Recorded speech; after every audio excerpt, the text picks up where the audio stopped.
नमस्कार दोस्तों, मेरा नाम है विजय कुमार गिरी और मैं आप लोगों का एक बार फिर से स्वागत करता हूं अपने यूट्यूब चैनल जिसका नाम है सोया क्लासेस फॉर एग्रीकल्चर। दोस्तों, आज हम लोग पढ़ेंगे आईबीपीएस एएफओ में एग्रोनॉमी का लेक्चर नंबर 19, जिसमें पढ़ेंगे ग्राउंड नट के बारे में। मैं पढ़ाना शुरू करूं उससे पहले मैं आप लोगों को बता दूं कि मैंने एक अल्टीमेट एग्रीकल्चर का कोर्स लॉन्च कर रखा है मात्र 1,000 रुपए में, जिसमें आपको बीएससी एग्रीकल्चर में आपने जितने भी सब्जेक्ट पढ़े थे, यहाँ पर लिखे गए हैं सभी सब्जेक्ट। इन सभी सब्जेक्ट का बिल्कुल बेसिक से लेकर एडवांस लेवल तक आपको इस कोर्स में तैयारी कराई जाएगी। और साथ में हर वीडियो लेक्चर का जो भी आपको लेक्चर पढ़ाया जाएगा, हर लेक्चर का आपको पीडीएफ नोट्स भी मिलेगा, जो कि आप आगे प्रिंट करा सकते हैं बहुत आसानी तरीके से। इसको प्रिंट भी करा सकते हो। रिवीजन करने में भी काफी ज्यादा आसानी होगा। अगर आप इसको खरीदना चाहते हो तो इस क्यूआर कोड को स्कैन करके खरीद सकते हो। इसको खरीद लेने के बाद आप निश्चिंत हो जाओ, कोई भी वनडे एग्जाम हो, चाहे वो किसी स्टेट गवर्नमेंट का वनडे एग्जाम हो या फिर सेंट्रल गवर्नमेंट का वनडे एग्जाम हो, अगर उसमें एग्रीकल्चर पूछा जा रहा है तो आपके लिए चाहे वो ऑब्जेक्टिव क्वेश्चन हो, चाहे फिर डिस्क्रिप्टिव टाइप क्वेश्चन हो, अगर आपसे एग्रीकल्चर पूछा जा रहा है तो आपके लिए बिल्कुल अल्टीमेट कोर्स होने वाला है। जैसे नाम ही इसका एग्रीकल्चर, अल्टीमेट एग्रीकल्चर कोर्स। तो इसको आप खरीद के अच्छे से पढ़ लो। मेरी गारंटी है कि आपको कहीं से कोई बुक नहीं खरीदनी पड़ेगी, कहीं और कुछ भी पढ़ने की जरूरत नहीं पड़ेगी। जितना मैं आपको पढ़ाऊंगा और जितना आपको स्टडी मटेरियल प्रोवाइड करूंगा, उतना मोर देन इनफ होगा आपको अपना एग्जाम क्वालिफाई करने के लिए। अगर आपको इस कोर्स को परचेज करना है या फिर कोर्स से रिलेटेड आपको और कोई अधिक जानकारी चाहिए तो मेरा व्हाट्सएप नंबर 9792771793। मेरे इस व्हाट्सएप नंबर पर आप व्हाट्सएप कॉल करके या फिर व्हाट्सएप पे मैसेज करके संपर्क करके आप जो भी आपकी जो समस्याएं हैं कोर्स से रिलेटेड, वो आप यहाँ पर प्राप्त कर सकते हो। चलिए अपने टॉपिक पर वापस आते हैं। आज हम लोग पढ़ेंगे ग्राउंड नट के बारे में। तो ग्राउंड नट के बारे में अगर हम सबसे डिटेल में बात करें तो ग्राउंड नट का जो बोटेनिकल नेम होता है वो होता है एरेचिस हाइपोजिया। ये दो तरीके का होता है। एक तो होता है बंच टाइप का और दूसरा होता है स्प्रेडिंग टाइप का। दोनों के बारे में भी डिटेल में पढ़ेंगे कि बंच टाइप क्या होता है, स्प्रेडिंग टाइप क्या होता है। वैसे जो बंच टाइप का होता है, जिसको हम स्पेनिस या फिर इरेक्ट टाइप बोलते हैं, इसका जो बोटेनिकल नेम होता है वो होता है एरेचिस हाइपोजिया फास्टिगियाटा। क्या होता है? फास्टिगियाटा, एरेचिस हाइपोजिया फास्टिगियाटा। एरेचिस हाइपोजिया प्रोकम्बेंस, ये प्रोकम्बेंस जो होता है ये हमारा स्प्रेडिंग टाइप का या फिर वर्जीनिया रनर टाइप का होता है। ध्यान से समझना, जो हमारा बंचिंग टाइप का, जो बंच टाइप का वेराइटी होती है, इसमें जो फोलिएज पार्ट होता है वो एक झाड़ी नुमा निकलता है, यानी कि गुलदस्ते के नुमा रहता है। और जो स्प्रेडिंग टाइप में होता है, इसका जो फोलिएज पार्ट होता है वो थोड़ा सा खुला खुला सा रहता है और ये पूरे धरती को कवर करने के हिसाब से रहता है। बंच जिसको हम गुच्छेदार बोलते हैं, ये थोड़ा सा हमारा गुच्छेदार होता है और ये थोड़ा सा फैलाव वाला होता है। फैमिली के बारे में बात करें तो इसकी फैमिली पेपिलिनियोसी है। बोले तो लेग्यूम फैमिली से ये बिलोंग करता है। ये भी एक तरीके की दलहनी फसल है, लेकिन इसको हम एक तरीके की ऑयल सीड की क्रॉप के तरीके से यूज करते हैं। कई बार एग्जाम में पूछा जाता है, तो अगर ऑप्शन में आपको ऑयल सीड क्रॉप मिले तो आपको ऑयल सीड क्रॉप में लगाना है। ये हमारा जो मूंगफली होती है ये दलहनी फसल नहीं होती, इसको दाल के रूप में नहीं खाया जाता है। तो इसको ज्यादातर तेल निकाल के खाया जाता है, तेल के लिए इसको ज्यादातर यूज किया जाता है। जबकि इसकी फैमिली जो है वो लेगुमिनेसी है। तो फैमिली भले ही इसकी लेगुमिनेसी है, दाल वाली फैमिली है, लेकिन इसको दाल में रखा नहीं जाता है। इसको हम ऑयल सीड क्रॉप में रखते हैं। ठीक। कॉमन नेम की बात करें तो जो ग्राउंड नट होता है, इसको पीनट के नाम से जानते हैं, मंकी नट, अर्थ नट और मूंगफली के नाम से भी इसको जाना जाता है अलग अलग जगह पर। अरेचिस हाइपोजिया जो इसका बोटेनिकल नेम है, उसमें जो अरेचिस होता है इसका सीधा सीधा मतलब होता है लेग्यूम, और जो हाइपोजिया होता है इसका मतलब होता है बिलो द ग्राउंड या फिर सॉयल। यानी कि एक ऐसा लेग्यूम, जो कि एक ऐसी दाल जो कि जमीन के अंदर उगती है, उसको क्या कहते हैं, जमीन के अंदर ग्रो होती है, उसको हम मूंगफली बोलते हैं। इसको मंकी नट भी बोलते हैं, अर्थ नट बोलते हैं, मूंगफली बोलते हैं, पीनट बोलते हैं। पॉलिनेशन की बात करें तो हमारी ये जो मूंगफली की फसल होती है ये सेल्फ पॉलिनेटेड होती है। डे न्यूट्रल प्लांट होता है ये। डे न्यूट्रल क्या होता है? Long day, short day plant, ये सब मैंने आप लोगों को पढ़ा रखा है एक कॉम्पिटिटिव बुक ऑफ एग्रीकल्चर में। और इसके साथ साथ हमारा जो पेड कोर्स है उसमें भी मैंने आप लोगों को ये अच्छे से समझा रखा है। तो ये डे न्यूट्रल प्लांट होता है, सेल्फ पॉलिनेटेड होता है और ये खरीफ सीजन में ग्रो किया जाता है। कई बार एग्जाम में पूछा जाता है। तो ये खरीफ सीजन की फसल होती है। फ्रूट के टाइप की बात करें तो मॉडिफाइड फ्रूट होता है जिसको हम नट कहते हैं। इसमें जो मूंगफली लगती है वो उसके फ्रूट का टाइप क्या होता है, वो नट होता है। Fruit type is botanically classified as Lomentum, which is type of legume pod that break into one seeded segment. एक seeded segment में break किया जाता है, इसको लोनेंटम बोलते हैं। फिर इसमें एक बहुत ही इम्पोर्टेंट फिनोमिना होता है जिसको हम बोलते हैं गाइनोफोर्स, यानी कि पेगिंग वाला एक फिनोमिना फिनोमिना होता है। इसमें क्या होता है कि ध्यान से समझना, मैं आपको बताता हूँ कि जो ग्राउंड नट होता है, ग्राउंड नट में जब यहाँ पर आप ध्यान से देख रहे होगे, यहाँ पर, यहाँ पर, इस तरीके से यहाँ पर ये जब फ्लावरिंग होती है तो फ्लावरिंग से एक पेग निकलता है जिसको गाइनोफोर बोलते हैं। फ्लावरिंग जैसे इसकी कंप्लीट हो जाती है, फ्लावरिंग और फर्टिलाइजेशन जैसे इसका कंप्लीट होता है, देखो पहले तो फूल निकलता है, फूल निकलने के बाद इसमें फर्टिलाइजेशन हो जाता है। जब फर्टिलाइजेशन प्रॉपर पॉलिनेशन होने के बाद फर्टिलाइजेशन हो जाता है, तो फर्टिलाइजेशन होने के बाद यहाँ पर ये जो गाइनोफोर होता है ये जमीन के नीचे जाने लगता है। ये जो आपको ग्रो होता दिख रहा है, ये ग्रो होगा और ग्रो होके जमीन के अंदर घुस जाता है। ये फिर से मिट्टी में घुस जाएगा और इसी पेग में फिर जो होता है वो हमारा ग्राउंड नट लगता है।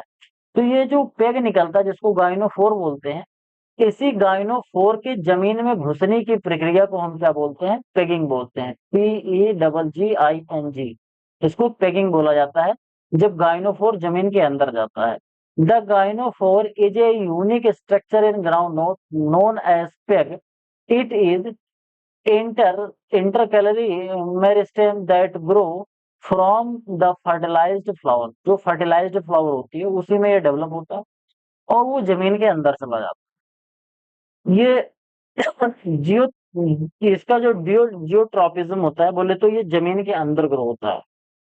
After fertilisation a meristematic region at the base of the ovary grow into a stalk like structure. एक स्टॉक लाइक स्ट्रक्चर ये बन रहा है जो कि गाइनोफोर जिसको पेग बोलते हैं। ये peg bend down due to gravity and force the developing ovary into the soil. ये ओवरी इसमें जो बनता है वो जमीन के अंदर चला जाता है। यहाँ पर आपको ध्यान से दिख रहा होगा ये वाला जो पार्ट है ये जमीन के अंदर ही घुस जाएगा।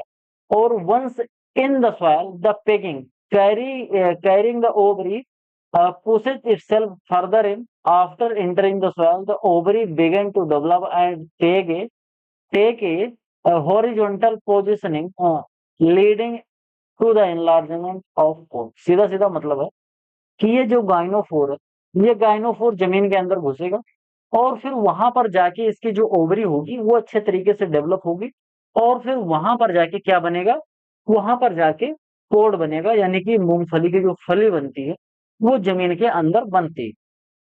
फ्लावरिंग के इनिशिएशन की बात करें तो बुआई के 24 से लेकर 40 दिन तक इसकी फ्लावरिंग होती रहती है।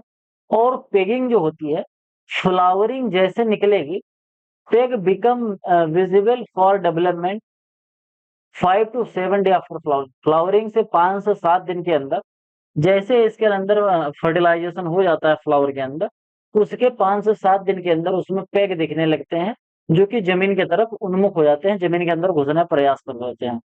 It take 2 to 10 day for the peg to successfully insert themselves. यानी कि 5 से 7 दिन में तो पेग बाहर निकलेंगे और उसके बाद जमीन में घुसना शुरू करेंगे तो 2 से लेकर 10 दिन के अंदर अंदर ही ये जमीन के अंदर घुस जाते हैं। अब जमीन के अंदर जब घुसते हैं तो वहां पर पेग बनाते हैं, बोले तो ये मूंगफली बनाते हैं। तो मूंगफली जो बनती है जिसका छिलका हम निकाल के पहले खाते हैं, तो जो मूंगफली का छिलका होता है उसको हम टेस्टा बोलते हैं। Testa is the thin papery skin that cover the ground nut seed और nut, commonly remove before consumption. Consumption से पहले इसको हम निकालते हैं। बोले तो ये मूंगफली का जो छिलका होता है जिसको हम फोड़ के जब मूंगफली खाते हैं तो उसको जो फोड़ फोड़ के हटाते हैं तो जो छिलका होता है उसी के बारे में बात कर रहे हैं, तो उसको हम टेस्टा बोलते हैं। इसमें जो फ्लावर पेग और पोड का जो रेशियो होता है वो क्या होता है, ध्यान से समझना। मान लेते हैं कोई पौधा है, उस पौधे में 7 फ्लावर लग रहे हैं, तो इन 7 फ्लावर में सब में पॉलिनेशन नहीं होगा, कुछ में पॉलिनेशन होगा लेकिन पेग का डेवलपमेंट नहीं होगा। तो 7 फ्लावर हैं, 7 फ्लावर में से 4 में केवल केवल पेग का डेवलपमेंट हो पाएगा।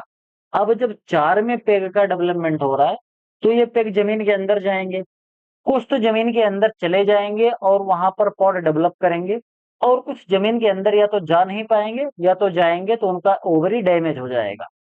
तो उस हिसाब से फिर एक पेग पहुंच पाता है, कहने का मतलब 7 फ्लावर लगेगा, 7 फ्लावर में ज्यादा से ज्यादा 4 जो पेग होंगे उसमें डेवलप हो पाएंगे, और 4 पेग में से केवल एक पेग में पॉड का डेवलपमेंट हो पाता है। बोले तो 7 फ्लावर निकलेंगे तो एक पॉड का डेवलपमेंट होता है, कहने का मतलब इसका जो सक्सेस रेशियो है और सक्सेस जो रेशियो है वो थोड़ा सा गड़बड़ है, यानी कि फ्लावर से पॉड जो कंजर्वेशन है वो काफी ज्यादा इनएफिशिएंट है। तो इसको थोड़ा अगर हम बढ़ा पाए तो हमारा जो मूंगफली का जो प्रोडक्शन है वो भी बढ़ जाएगा। 7 से अगर हम इसको, जैसे मान लो 7 फ्लावर से 3 पैक डेवलप करने लग जाए तो हमारा जो प्रोडक्शन है वो 3 गुना बढ़ जाएगा। तो इसके बारे में भी अभी जो ब्रीडर हैं, जो साइंटिस्ट लोग हैं, इस पे रिसर्च कर रहे हैं कैसे इसको बढ़ाया जाए। न्यूट्रिएंट कंटेंट की बात करें तो हमारा जो ग्राउंड नट का कर्नल होता है, बोले तो जो नट होता है, मूंगफली जो निकलती है, जब इसको हम टेस्टा से निकाल देते हैं तो टेस्टा से निकालने के बाद जो बचता है उसमें लगभग लगभग 45% के आसपास आपका ऑयल देखने को मिलता है, और उसमें 26% के आसपास प्रोटीन होती है। तो ये ऑयल का भी बहुत अच्छा स्रोत होता है और प्रोटीन का भी एक अच्छा स्रोत माना जाता है। इसको गरीबों का बादाम भी कहा जाता है। ग्राउंड नट का जो केक होता है, बोले तो इसकी जो खली होती है, इसकी खली में 7 से 8% के आसपास नाइट्रोजन पाया जाता है, जो कि एक बायो फर्टिलाइजर के तरीके से यूज किया जा सकता है। सेलिंग परसेंटेज की बात करें तो इसका सेलिंग परसेंटेज जो होता है वो 70% होता है। इंडिया की सेलिंग परसेंटेज मैंने आप लोगों को कई बार बताया है, shelling percentage of groundnut the proportion of the kernel weight for the total pod weight, यानी कि इसमें जो मूंगफली का छिलका निकाल देने के बाद, यानी कि 600 ग्राम 100 ग्राम मूंगफली लोगे तो 100 ग्राम मूंगफली में से अगर छिलका निकाल दोगे तो केवल हमको 70 ग्राम मूंगफली मिलेगी, ये बोल रहा है सेलिंग परसेंटेज। इंडिया के कंट्रीब्यूशन की बात करें तो इंडिया में लगभग लगभग 30% ऑयल सीड का एवरेज जो प्रोडक्शन होता है वो मूंगफली से होता है। और टोटल जो पूरी दुनिया में ऑयल सीड का जो प्रोडक्शन होता है, India total sorry groundnut account for more than 30% of the total oilseed average, यानी कि पूरी दुनिया में लगभग 30% जो ऑयल निकलता है वो ग्राउंड नट से निकलता है, और भारत में लगभग 40% जो ऑयल निकलता है वो किससे निकलता है, वो ग्राउंड नट से निकलता है। सीधा सीधा मतलब समझो कि भारत में अगर 100 किलोग्राम तेल निकल रहा है तो 100 किलोग्राम तेल में 40 किलोग्राम तेल तो केवल मूंगफली होगा, और पूरी दुनिया में अगर 100 किलोग्राम तेल निकल रहा है तो उसमें 30 किलोग्राम से ज्यादा आपका केवल और केवल मूंगफली का ही तेल होगा। Technology mission on pulses on oilseed, जिसको टीईएमपो टेम्पो बोलते हैं, ये 1886 में स्टार्ट किया गया था। इसका सीधा सीधा मतलब था कि भारत में जो पल्सेज हैं और जो ऑयल सीड हैं इनके प्रोडक्शन को बढ़ाया जाए। तो कई बार एग्जाम में पूछा जाता है technology mission on pulses and oil seed, जिसको टेम्पो बोलते हैं शॉर्ट फॉर्म में, ये स्टार्ट कब किया गया था, तो ये 1986 में स्टार्ट किया गया था। कल्टीवेशन की बात करें तो इसमें जो लीडिंग स्टेट है वो गुजरात है, तमिलनाडु है और आंध्र प्रदेश है। ये 3 स्टेट ऐसे हैं जहां पर इसका प्रोडक्शन बहुत अच्छी मात्रा में किया जाता है। सीजन की बात करें तो ये रबी सीजन की फसल होती है।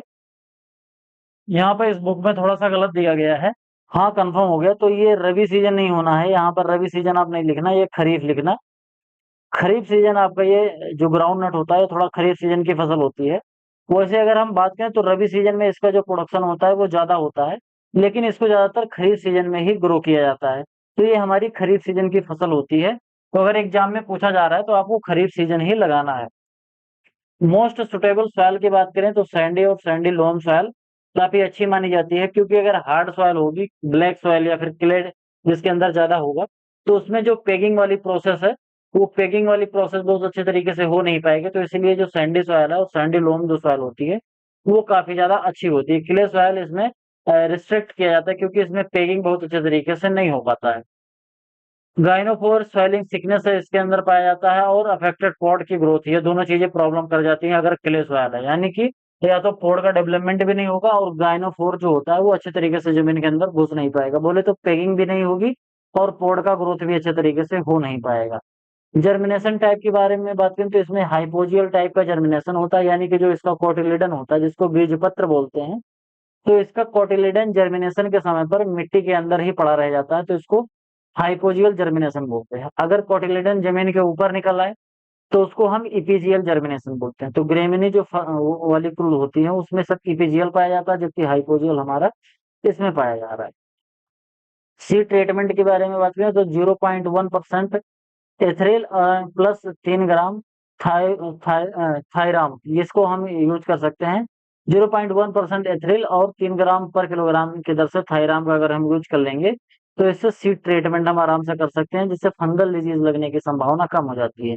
इसके साथ साथ सीड इसकी जो डोरमेंसी होती है, क्योंकि इसमें एथेरिल हम यूज कर रहे हैं, तो एथेरिल से इसकी सीड जो की डोरमेंसी है वो टूट जाती है, तो अच्छे से जर्मिनेट हो पाता है।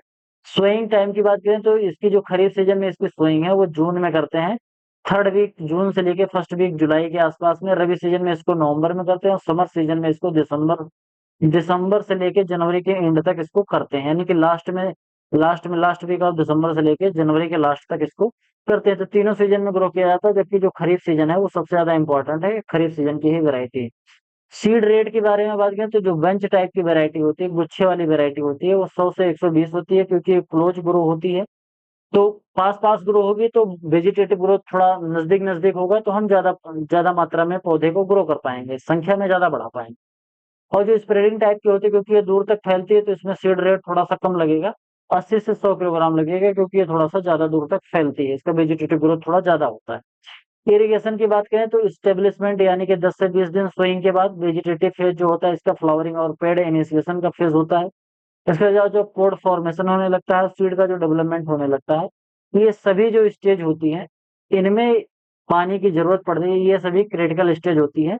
जिसमें सबसे जो क्रिटिकल स्टेज होता है पोगिंग या फिर पेगिंग वाला जो स्टेज होता है, जिसमें आपका पेग जो होता है जमीन में घुसने लगता है, वो स्टेज और फ्लावरिंग से जस्ट पहले का स्टेज, ये दो स्टेज इसकी जो होती है वो काफी ज्यादा क्रिटिकल स्टेज मानी जाती है। क्रिटिकल स्टेज जो होती है तो फ्लावरिंग स्टेज, पेगिंग और फोर्ड, तो ये आपका तीन होता है, जिसमें आपको दो मैंने अभी बताया तुरंत ही। एक तो फ्लावरिंग बताया था, उसके बाद पेगिंग बताया था, बाकी तीसरा जो है वो पोड फॉर्मेशन है। तो ये तीन क्रिटिकल स्टेज होती है इसके इरिगेशन करने के लिए। इस समय पर पानी देना बहुत ही ज्यादा जरूरी होता है।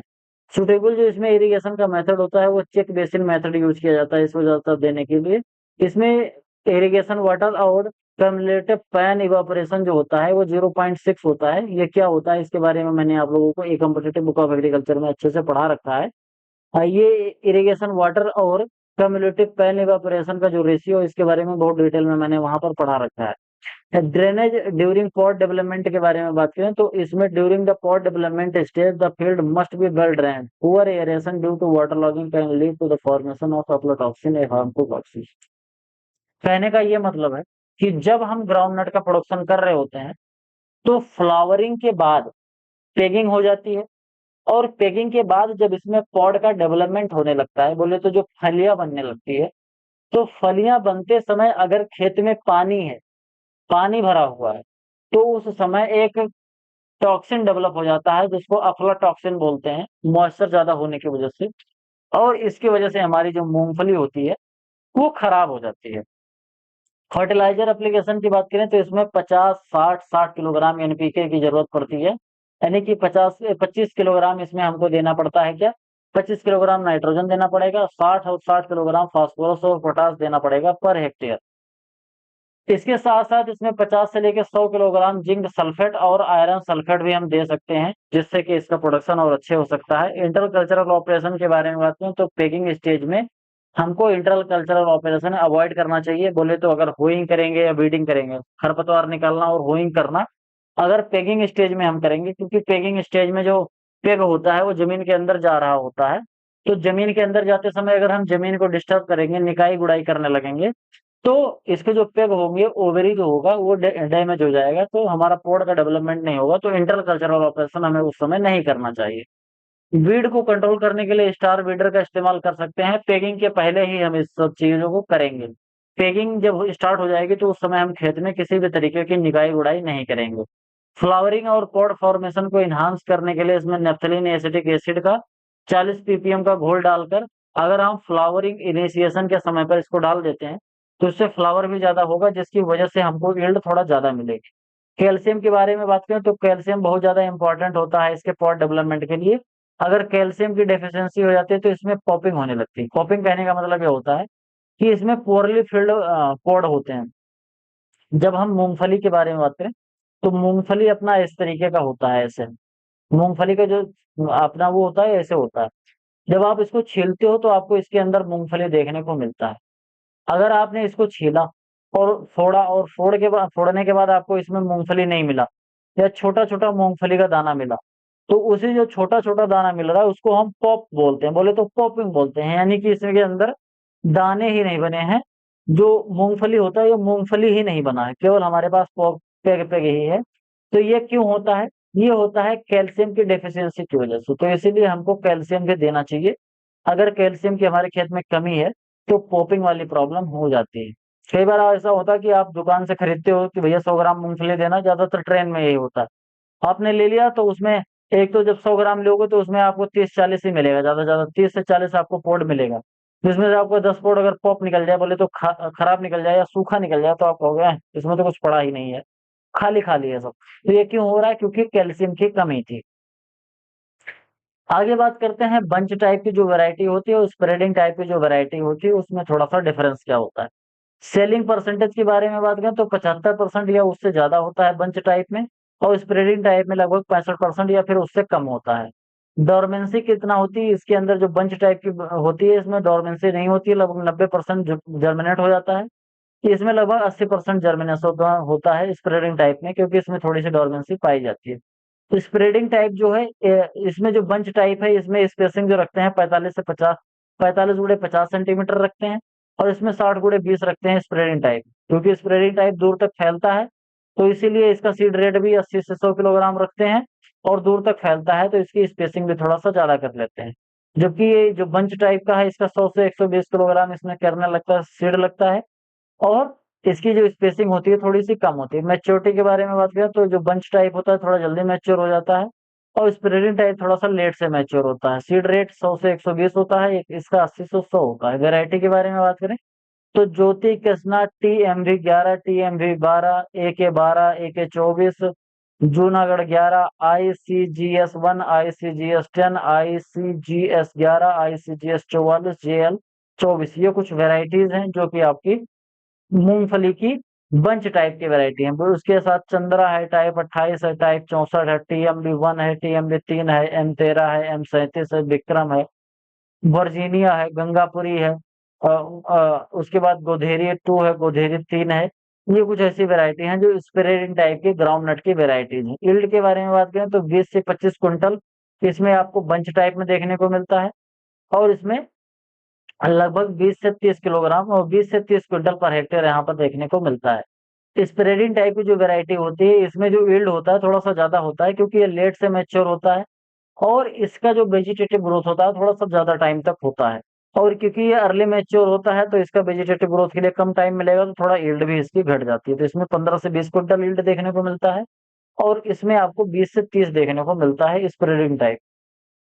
क्रॉपिंग सिस्टम की बात करें तो ग्राउंड नट के साथ साथ पिजन पी की खेती कर सकते हैं। उसके साथ साथ ग्राउंड नट, फिर groundnut castor, groundnut sunflower, groundnut उर्द और ग्राउंड नट तिल, इन सब की एक साथ में खेती कर सकते हैं। जैसे ग्राउंड नट में 4:1 का रेशियो, यानी कि 4 लाइन आप ग्राउंड नट के लगाओ, एक एक आपका पिजन पी का लगा दो। इसके साथ साथ ग्राउंड नट का 4 लाइन, एक लाइन आप उर्द की लगा सकते हो। 4 लाइन, 3 लाइन आप ग्राउंड नट की लगाओ, एक लाइन आप तिल की लगा सकते हो।